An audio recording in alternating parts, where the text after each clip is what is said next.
Imagine a country where you can legally choose today, where your doctor, your government, and even your family may help you end your life, and not because you are a criminal or dying of pain, but simply because you asked. That country exists. It's the Netherlands. And this is the story of how death became a right. Marieke was only 29 when she applied for euthanasia. She wasn't terminally ill. She didn't have cancer or ALS. What she had was chronic and treatable depression. For more than a decade, Marieke tried every form of therapy, medications, hospitalizations. Nothing worked. Her pain was invisible, but unbearable. She applied for euthanasia, not out of desperation, but out of calm, deliberate choice.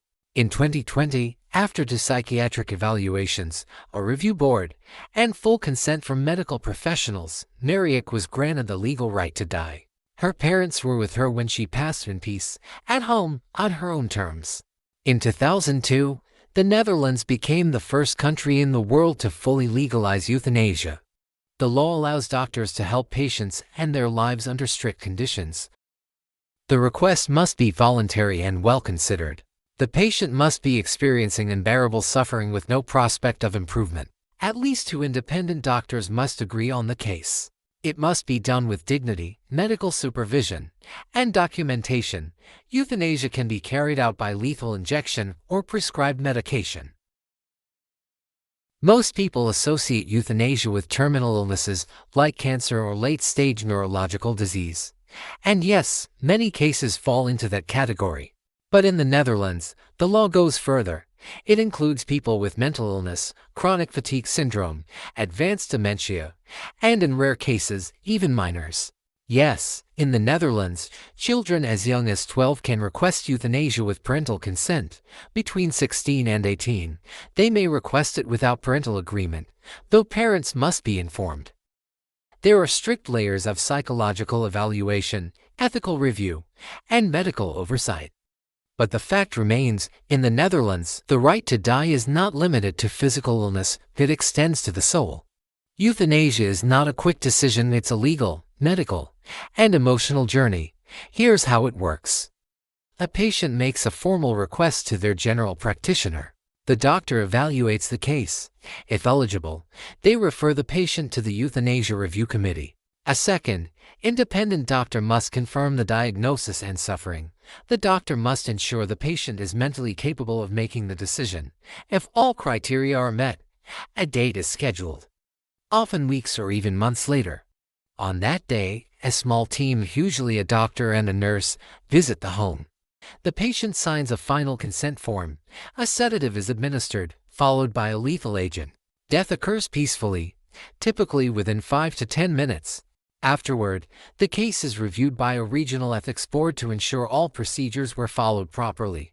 In 2023 alone, more than 8,700 people received euthanasia in the Netherlands, about 5% of all deaths in the country. Every single case is documented, reviewed, and made public in annual reports. The government publishes exact figures, types of illness, age, gender, even whether the person had psychiatric suffering.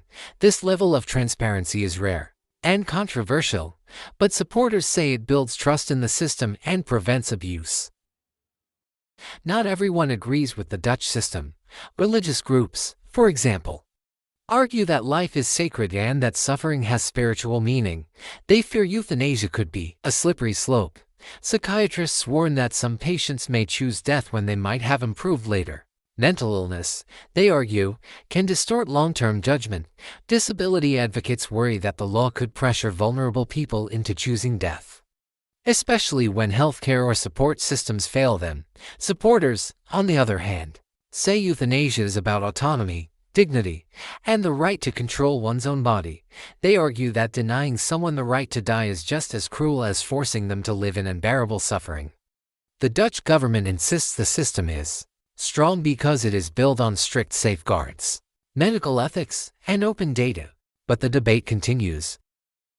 Since the Netherlands legalized euthanasia, other countries have followed. Belgium, Luxembourg, Canada, Spain, and New Zealand. Some U.S. states under the term assisted dying. But none are as broad or as open as the Dutch model. In many countries, euthanasia remains illegal or restricted to people with 6 months or less to live. In others, it's completely banned, as sometimes even punishable by prison. So what does it mean when a country lets its citizens choose when and how to die? Is it compassion, or is it surrender? Is it about freedom, or about giving up?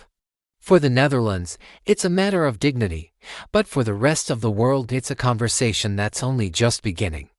If you found this story thought-provoking, subscribe to the channel for more hidden truths from around the world.